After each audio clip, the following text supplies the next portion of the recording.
Lastly, Ranking Member Durbin and members of the Senate Judiciary Committee. I've had the opportunity to meet with almost all of you, and I greatly appreciate that. I'm grateful to President Trump and to this committee for your consideration to be the 87th Attorney General of the United States. I would not be here without my family. And if you can bear with me for just a moment, a lot of them have made a very long trip, and I wrote them all down so I don't forget anyone. My beautiful mother, who I wouldn't be here, a retired kindergarten teacher, would not be here without my mom. As of a week ago, it was 12 years since we lost my dad to leukemia. Feels like 12 days. My amazing husband, John, and his two incredible girls, Collins and Finley. Collins is a senior at University of Florida, and I think all of you on this committee will be very happy to know Finley is in cybersecurity. There's a third who is traveling abroad. I wish she could be here. My amazing father-in-law, David, my sister, Beth, my brother-in-law is home with my niece, my nephews, if you could just raise your hand, Evan, Jake, and soon-to-be niece, Savannah. My brother, Brad, a brilliant lawyer, my sister-in-law, Tandy, and my nephews, Justin, who just got a 4.0 at UVA, Rex, great college tennis player, Brad, great tennis player. Is Rhea here?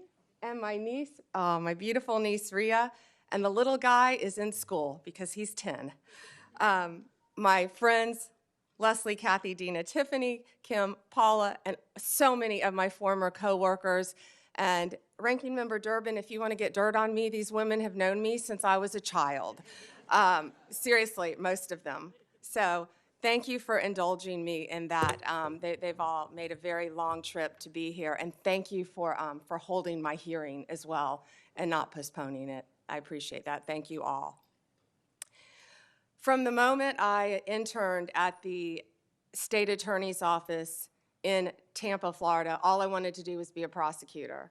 The Supreme Court certified me, and I had 4 jury trials while still in law school. Lost most of them, but had 4 jury trials and never wanted to do anything else. I continued my career there, trying everything from DUIs, domestic violence cases, capital murder cases, the whole gamut.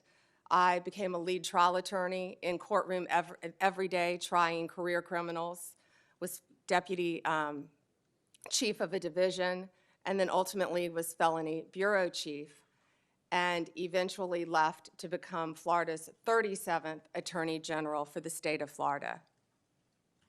Nothing has impacted my career more than my experience as a state prosecutor, because I got to know and still keep in touch with many victims and their families from when I was a prosecutor.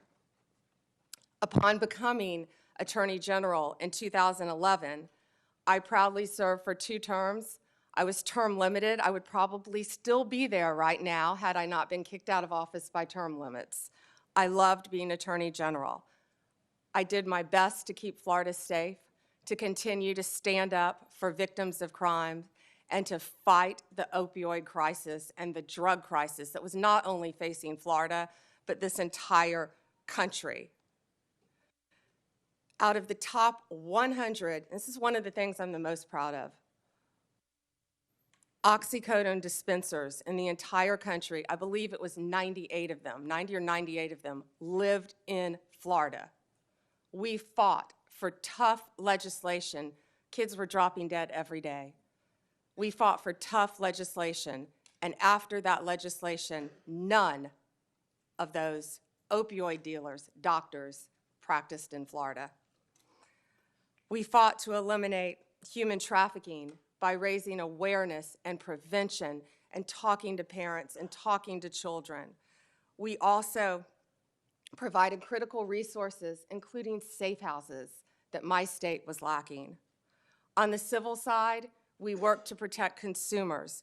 We tackled everything, including off-label prescription marketing, which affects, as you know, many, many people who can't afford prescriptions as well.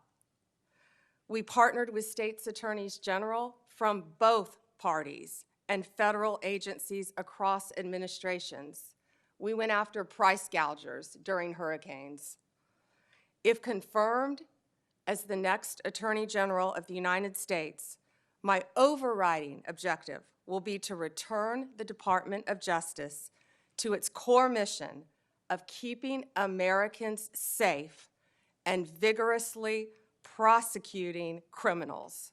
And that includes getting back to basics: gangs, drugs, terrorists, cartels, our border, and our foreign adversaries. That is what the American people expect, and that is what they deserve from the Department of Justice. If confirmed, I will do everything in my power, and it will be my great responsibility to make America safe again. Making America safe again also requires reducing recidivism. We have to fix the Bureau of Prisons, and I am looking on both sides of the aisle. The Bureau has suffered from years of mismanagement, lack of funding, and low morale. I was proud to support President Trump's First Step Act. I think more can be implemented and more can be done on that front. President Trump's leadership on criminal justice reform has demonstrated what is possible when a president is unafraid to do things that have been deemed to be too difficult. We have to reach across the aisle and get solutions for all of these problems. Like the president, I believe we are on the cusp of a new golden age where the Department of Justice can and will do better if I am confirmed. Lastly, and most importantly, if confirmed, I will fight every day to restore confidence and integrity to the Department of Justice and each of its components. The partisanship, the weaponization will be gone. America will have one tier of justice for all. In all this work, I'll collaborate closely with this committee. I will work with all of you, as I have committed to do when I met with almost all of you. And I will partner not only with the federal agencies, but with the state and local officials throughout our great country. I look forward to answering your questions today and working together for this country and our Constitution. Thank you, Senators.